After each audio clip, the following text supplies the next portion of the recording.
यूं तो मध्य प्रदेश की जीवनदायिनी मां नर्मदा के प्रदेश सहित देश भर में लाखों भक्त हैं जो मां नर्मदा के दर्शन और परिक्रमा करते हैं।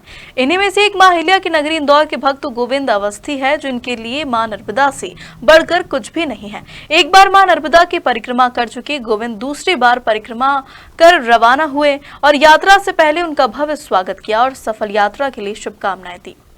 मध्य प्रदेश की जीवनदायिनी नर्मदा नदी विश्व की एकमात्र ऐसी नदी है जिसकी परिक्रमा की जाती है। इन दिनों इस कड़ाके की ठंड में बड़ी संख्या में भक्त नाचते गाते मां नर्मदा की परिक्रमा कर रहे हैं। वहीं नर्मदा परिक्रमा की यात्रा के लिए इंदौर से 2 भक्त रवाना हुए। गोविंद अवस्थी एक अन्य युवक का नर्मदा परिक्रमा पर रवाना होने से पहले पुष्प वर्षा कर स्वागत किया। इसके बाद उन्होंने कालनी नगर के हजूरगंज स्थित सिद्ध हनुमान मंदिर में दर्शन किया और अपनी यात्रा पर रवाना हुए। गोविंद अवस्थी ने बताया है कि वह पहले भी एक बार मां नर्मदा की परिक्रमा कर चुके हैं और अब दूसरी बार मां नर्मदा की परिक्रमा पर जा रहे हैं, जो 6 महीने में पूरी होगी। हाँ, मैं जा रहा हूँ। सनातन धर्म को जिंदा रहे, धर्म जिंदा रहेगा तो सत्य जिंदा रहेगा, सत्य जिंदा रहेगा तो धर्म जिंदा रहेगा, धर्म जिंदा रहेगा तो लोग सुखी होंगे और सब भगवान के भजन पूजन में लग जाएंगे। ये मेरी दूसरी यात्रा है। पहली यात्रा 3.5 महीने में मैंने साधु संतों के संग कर ली।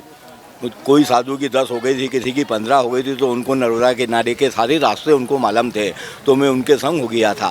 पहली यात्रा में मुझे इतना सुख मिला, इतना आनंद आया, तरह तरह के मंदिर देखने को मिले, धर्मराज का मंदिर देखने को मिला, तमाम बड़े बड़े संतों के दर्शन हुए जो 200-200 साल से ऊपर पर्वतों पे तपस्या कर रहे हैं, जिनका दर्शन दुर्लभ है। उन संतों के कहने से मैं दर्शन करते हुए निकला गौ माता की रक्षा के लिए। तो अभी मेरे पाँव में एक्सीडेंट हो गया था, राड डली थी, तो मैं 2 महीने से परिक्रमा 25 किलोमीटर 20 किलोमीटर की रोज़ कर रहा था। तो मेरे को अचानक मैया का सपना आया कि आज मैं यहाँ पे हूँ, आज मंडला हूँ, आज अनूपनगर हूँ, आज महेश्वर हूँ, आज गुजरात समुद्र पार कर रहा हूँ।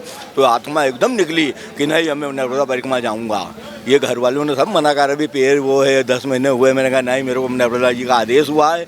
उनके आदेश के द्वारा मैं एकदम 5 दिन में मैंने तैयारी कर ली और तैयारी करने के बाद मेरे को वही दृश्य दिखना है सामने। सपने में भी मैं रात सोता हूँ ना, तो ऐसा दिखता है कि आज मंडला सोया हूँ, आज दूध धारा सोया हूँ, आज कपिल धारा सोया हूँ, आज जल चढ़ा रहा हूँ, आज भोलेनाथ को यहाँ जल चढ़ा रहा हूँ, आज वहाँ कार्तिकेश्वर को चढ़ा रहा हूँ, उसके विमलेश्वर को चढ़ा रहा हूँ और इंद्रेश्वर को जल चढ़ा रहा हूँ। वो दृश्य मुझे रात दिन आते थे, तो मैंने किसी की नहीं मानी और आज मैं तैयार हो गया और तैयार हो गया। अब आज मैं निकल रहा हूँ। देश सुखी हो, गौ माता सुखी हो, सनातन धर्म की रक्षा हो, वेदों की रक्षा हो और धर्म जिंदा रहेगा तो पूरे भारत देश के लोग सुखी रहेंगे और किसान सुखी रहेगा, वर्षा होती रहेगी, गौ माता सुखी रहेगी और आनंद की धारा बहती रहेगी। इसी के उद्देश्य में मुझे अब मैं 6 महीने के लिए जाऊँगा। हम 2 जने हैं, एक ये विद्या नाम का विद्यार्थी है और एक मैं हूँ। मैं तो अकेला जा रहा था नर्मदा के लिए, बाकी ये बच्चा 1 मिनट तैयार हो गया और तैयार होकर जा रहा था। नहीं तो मैं और नर्मदा मैया पहले भी अकेला गया था। रास्तों में लोग मिलते जाते हैं और आगे आगे नर्मदा मैया भोजन की व्यवस्था करती जाती है। ऐसी नर्मदा की कृपा है।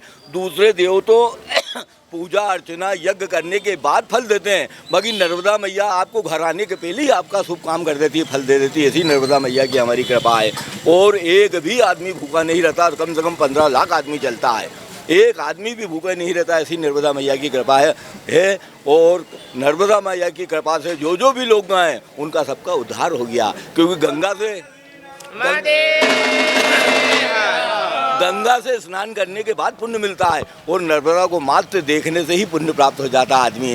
देव के कंठे का हार बन रही माँ रेवा की धार, कह रहा अमर सब कंठ लोग सेवते रहना मौन अशोक, नर्मदे हर हर करे पुकार, हर तथा हरि भी डूबेदार, रहे संतत इसे निहार, पा गए भवसागर का पार, सुधा सलित माँ अन्न जल रेवा माँ के द्वार और रेवा माँ के द्वार और हरिद्वार काशी बनारस महादेव लुढ़कत नर्मदा के द्वार। ऐसी नर्मदा की मजा है कि भोलेनाथ भी वहाँ पे नर्मदा के अंदर लुढ़कते फिर रहे हैं। ऐसी कृपा भोलेनाथ की है, भोलेनाथ और हनुमान जी की और नर्मदा माई की, कि आनंद की वर्षा होती है, मालूम ही नहीं पड़ता। और जब घर आते हैं तो ऐसा लगता है कि अरे अपन कहाँ आ गए यार, स्वर्ग में थे और फिर संसार में आ गए। तो इस हिसाब से मैं वापस में तैयारी कर ली और जाने को तैयार हूँ।